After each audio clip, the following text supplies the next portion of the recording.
नमस्कार, मैं Shiva Verma crime touch news से। आप देख रहे हैं आपका पसंदीदा कार्यक्रम अपनी बात अपनों के साथ में मैं फिर से हाजिर हूँ। मैं स्वागत करता हूँ आप सभी का। आज हमारे साथ जुड़ चुके हैं रुपेंद्र मिश्रा जी, जो समाज से कुछ ऐसे प्रश्न हैं, कुछ ऐसी चीजें हैं जिनसे पर्दा उठाएंगे और सपा पार्टी के विषय में कुछ बात करेंगे कि उसने कितना बेहतर कार्य किया है अपने प्रदेश में। तो सर, स्वागत है हमारे कार्यक्रम में अपनी बात अपनों के साथ में। मैं स्वागत करता हूं आपका। सर, अपना थोड़ा सा नाम और परिचय दें, फिर चर्चा आगे बढ़ाते हैं। नमस्कार, मैं रुपेंद्र मिश्रा एक आम इंसान हूँ। मुझे किसी पार्टी से कोई मतलब नहीं है, किसी सरकारों से कोई मतलब नहीं है। मैं एक आम आदमी की तरह आपसे बात करूंगा और जो एक आम इंसान की नीड है वो चीज आपको बताऊंगा। तो मिश्रा जी, मेरा पहला प्रश्न ये रहेगा, पिछले चुनाव के बाद समाजवादी पार्टी की जो स्थिति है उसको आप किस नजर से देखते हैं? थोड़ा इसको। पिछले चुनाव के बाद से और इस बार अखिलेश जी के नेतृत्व में नेताजी के स्वर्गवास के बाद अखिलेश जी ने अपने हाथों में कमान संभाली और बहुत ही कुशल नेतृत्व उनका रहा पार्टी के लिए, जिनको युवाओं की पहली पसंद कह लीजिए या युवाओं का अच्छा मार्गदर्शन करेंगे अगर अखिलेश जी को मौका दिया जाए। युवाओं के लिए कितना प्रभावी प्रदर्शन इनका रहता है? युवाओं के लिए इनका प्रभावी प्रदर्शन बहुत ही अच्छा रहता है। आज वर्तमान सरकार से लाख गुना बेहतर इनका नजरिया है युवाओं के लिए। अपंगता नहीं ला रहे हैं ये। बिल्कुल सही। दूसरा ये है, क्या अखिलेश यादव की नेतृत्व क्षमता पर जनता पर भरोसा आज भी कायम है? पिछले दिनों से लाख गुना ज्यादा आज जनता का भरोसा अखिलेश जी पर टिका हुआ है, क्योंकि आज की सरकारें युवाओं के लिए रोजगार, शिक्षा और अच्छे जो मुद्दे थे उससे भी भटक चुकी हैं। और जो चीज अखिलेश जी के नेतृत्व में बहुत ही बेहतर होगा, ये सबको आशा है। और अगला प्रश्न मेरा ये रहेगा मिश्रा जी, भाजपा के मुकाबले सपा की चुनावी रणनीति को आप कितना प्रभावी मानते हैं? देखिए, भाजपा के आगे सपा तो बहुत छोटी पार्टी है, लेकिन जैसे कांग्रेस और भाजपा प्रदेश स्तर पे कितना प्रभावी मानते हैं इसको? प्रदेश स्तर पे बहुत ही बेहतर है। आज की सरकार के मुकाबले पिछली सरकारें जो भी रही, उन्होंने जनता के हित में काम किया। और जैसे अखिलेश जी के नेतृत्व में 100 नंबर आई, आगरा एक्सप्रेस वे बनाया गया, जिससे जनता बहुत ही कम समय में लंबी दूरी तय करती है। 1076 लाए महिलाओं की सुरक्षा के लिए, एक फोन पे तुरंत गाड़ियां महिलाओं के पास पहुंच रही है। महिलाएं आप विकास की बात कर रहे हैं, आगे बढ़ते हैं थोड़ा सा। और भी हमारा अगला प्रश्न ये रहेगा, क्या सपा का वोट बैंक आज भी पिछड़े वर्ग व मुस्लिम समाज पर केंद्रित या इसमें कोई बदलाव आया है? देखिए, मुस्लिम वर्ग रहा या दलित वर्ग रहा या ब्राह्मण, कोई भी रहा, बीच में भटकाव हुआ। सब भटकते हैं, भटके लोग यहाँ के भटके, लेकिन उनको जब एहसास हुआ कि भाजपा पार्टी सिर्फ हमें मूर्ख बनाने का वर्तमान समय में क्या बदलाव है सर, अभी अगर देखा जाए? किस चीज का बदलाव? वर्तमान समय की मैं बात करूं कि जो सपा का वोट बैंक था, पिछड़े वर्ग के जो लोग थे या फिर जो मुस्लिम वर्ग के लोग हैं, उनका वोट बैंक था वो, ठीक है। तो इसमें कितना बदलाव आया है वर्तमान की स्थिति में? इसमें जो भी रास्ते भटक गए थे, अपने सपा से दूर चले गए थे, उनको अपनी गलतियों का एहसास हुआ। ये टूटी हुई सड़कें देख के और ये बेरोजगारी देख के आशा विहीन है सब, इसलिए लौट कर वो अपने घर वापस सपा की तरफ आए। युवाओं को जोड़ने के लिए हाल ही में सपा ने क्या नए कदम उठाए हैं? युवाओं को जोड़ने के लिए पहली चीज तो सपा हमारी सरकार में नहीं है, समय सत्ता में।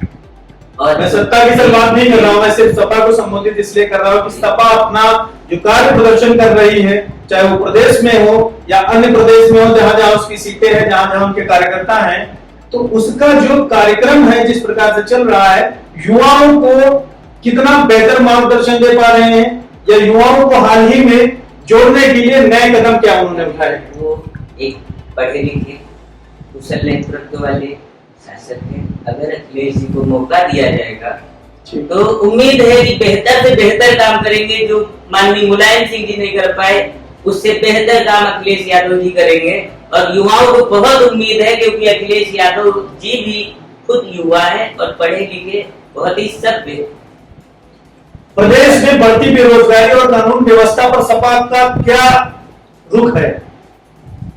प्रदेश की जो लॉ एंड ऑर्डर है आज की भाजपा सरकार में, वो जितना आरोप हम सपा पे लगाया करते थे कि सपा सरकार में लॉ एंड ऑर्डर मेंटेन नहीं रहता है, उससे पूरी स्थिति में आज भाजपा सरकार के टाइम पर है। आप ग्राफ उठा के देख लीजिए, क्राइम का ग्राफ, बलात्कार का ग्राफ, जो स्थिति है सपा का रुख वास्तविकता में है क्या? जो कानून व्यवस्था या बेरोजगारी है उसका क्या रुख है? आज की जो प्रदेश में जो स्थिति है उसमें सपा का वास्तविकता में क्या रुख है?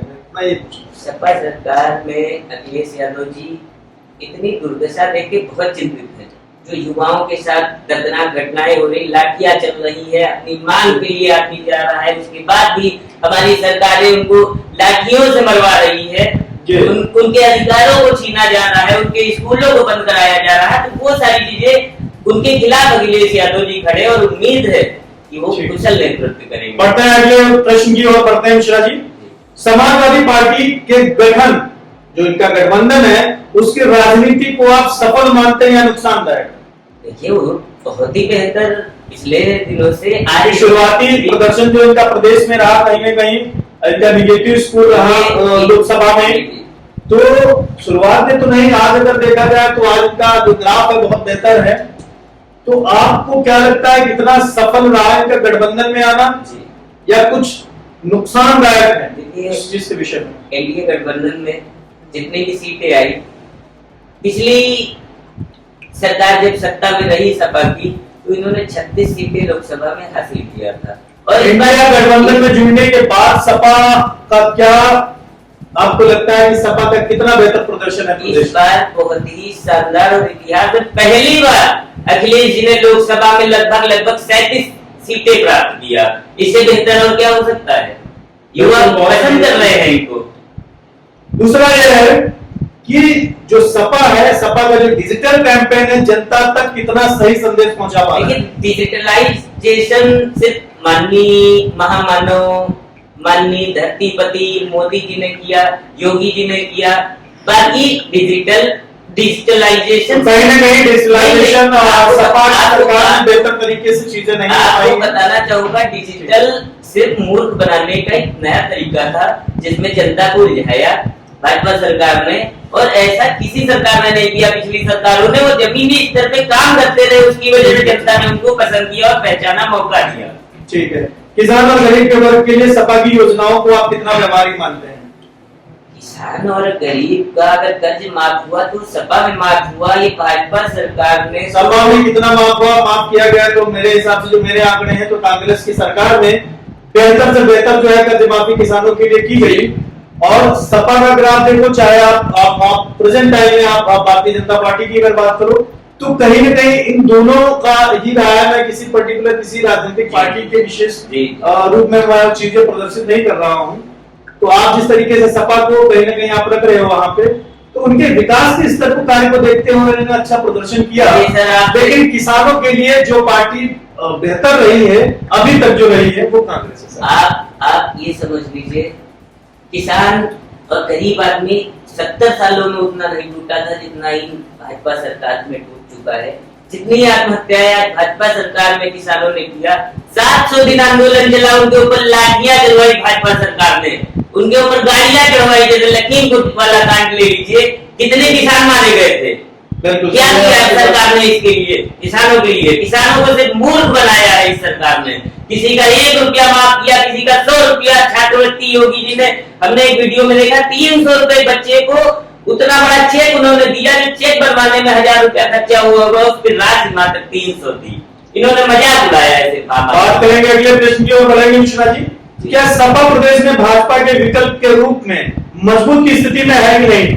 बहुत ही मजबूत स्थिति में है, और अगर ईवीएम से चुनाव नहीं होगा तो भाजपा को ऐसा लताड़ेगी जनता इस बार कि हर एक नेता को घर वापसी करनी पड़ेगी, और सपा सरकार पूर्ण रूप से आएगी। क्योंकि आज का युवा अखिलेश जी पर बहुत यकीन कर रहा है। बात करेंगे पार्टी संगठन के अंदर, क्या आज भी पुरानी गुटबाजी देखने को मिलती है, क्या कुछ अलग प्रभाव है सपा पार्टी का? सपा पार्टी से कुछ भटके हुए नेता, जिनको लगा था माननीय मोदी जी, योगी जी या जो भी भाजपा के नेतृत्वकारी नेता हैं, वो एक अच्छी राह समाज को देंगे, इसलिए कुछ नेता लोग भटके और गए उनकी पार्टी में। जब उन्हें लगा ये जनता के साथ गलत कर रहे, मूर्ख बना रहे, तब आज वो फिर अपने घर वापसी करके सपा में शामिल हुए। बढ़ते हैं अगले प्रश्न की ओर। आने वाले विधानसभा चुनाव 2027 को देखते हुए सपा किन मुद्दों पर जनता के बीच में आएगी? आने वाले, देखिए, सपा सरकार का, हम किसी सरकार के पक्ष में नहीं है, पहली चीज, ना ही हम किसी सरकार से कोई नाता रखते हैं। हम एक आम आदमी है,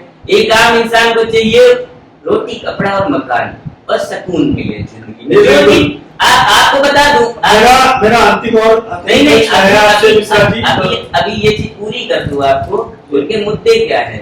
उनके मुद्दे हैं, तो आपने इतनी बार गिना दिया है विकास के लिए, ये आया है और ये हुआ है। मेजर पॉइंट आपको बता रहा हूँ, जो युवाओं की डिमांड है, उन्हें ना फ्री का राशन चाहिए, ना फ्री का पैसा, ना फ्री का किराया चाहिए। युवाओं को रोजगार चाहिए, युवाओं को एक दृढ़ संकल्प वाला बनाइए, उन्हें इतनी कमाई करवाइए कि फ्री की उम्मीद ही ना करें। फ्री तो मेरा आखिरी और अंतिम प्रश्न ही था, आपने जवाब पहले ही दे दिया, तो आवश्यकता ही नहीं है जी। तो यहीं पर मैं विदा लूंगा। मैं आपका एंकर शिवा वर्मा। बने रहे क्राइम न्यूज में। धन्यवाद।